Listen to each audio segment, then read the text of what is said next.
Okay, maybe red slip isn't the best thing to make a margarita out of. But you know what it is good for? It's good for decorating pottery. Okay, let me take this lumpy ball of clay and make it into a smooth ball of clay. Up and down, up and down. One more time. Whoop. What's that? Up, up. Got an itch. Up and down. There we go. As always, I like the wheel wedge. I wedge over on the Wedge-O-Matic, but then I'll come back and wedge on the wheel here just to make sure I got everything consistent.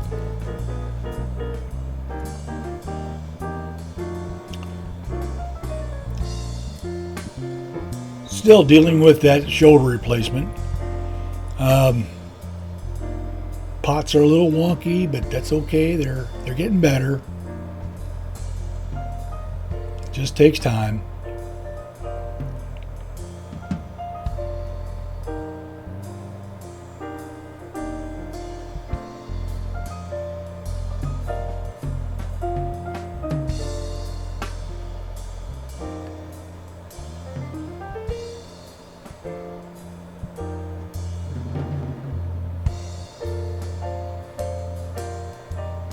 Kind of want to clean off some of that slime off the outside. I don't want the slip competing with that. Use my throwing stick to belly it out. As always, I love that throwing stick.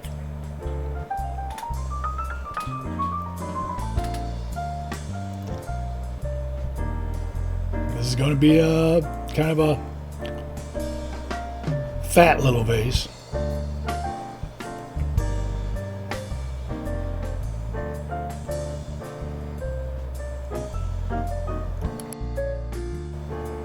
Now clean up that lip a little bit.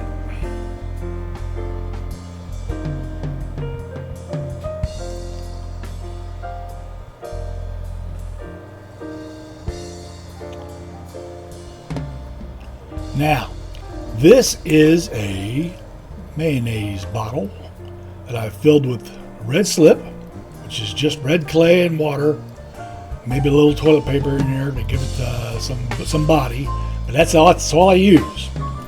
And you squirt it on there, and it doesn't have to be even. It just has to get on there. Don't get hung up on it being even. Now, I support my right hand with my left hand, and I just start tapping with a rubber rib. This is a fairly soft rubber rib that I'm using here. And you can see how it's just kind of making a little bit of a pattern, kind of almost like lace-like. I speed it up, I don't tap that quick. All the way down till you get to where you like it. I'm thinking half the vase.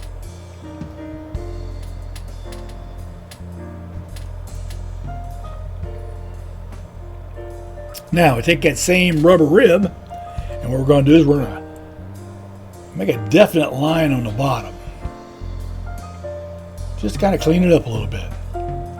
Now, if you don't like what it looks like, and in this case, the bottom part kind of looks a little, I don't know, off to me.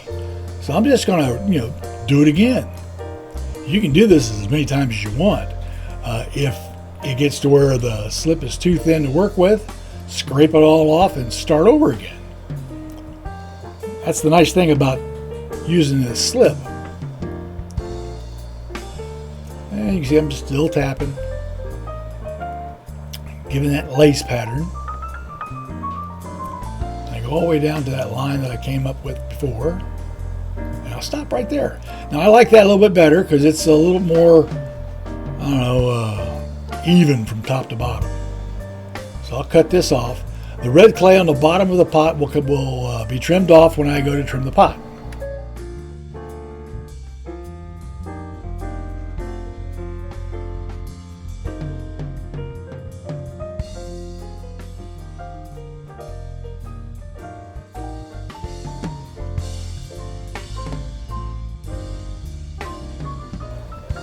Now, it's this red slip works really well on flat surfaces too.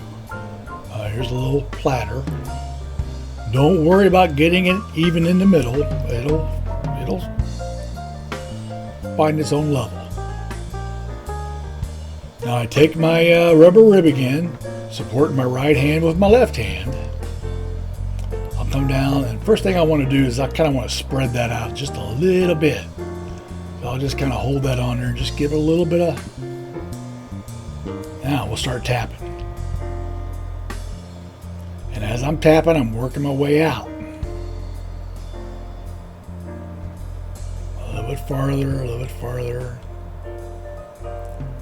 It gives it texture, and it gives it a little image difference there. Difference in color.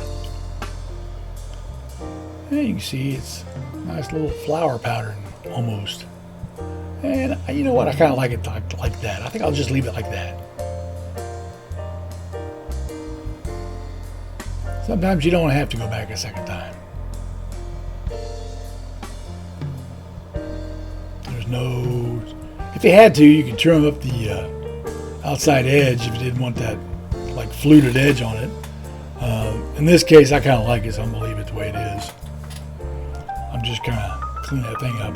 Now, one of the things that I do, and I don't know if other people do this or not, but when I cut things off the wheel, I'll have the wheel rotate slowly. I think it gives it a little better cut. I could be wrong. I don't know. This is the way I do it. Okay, and this is how it looks in the end. You can see there's a nice random pattern on there. The slip is a little dark, which I kind of like.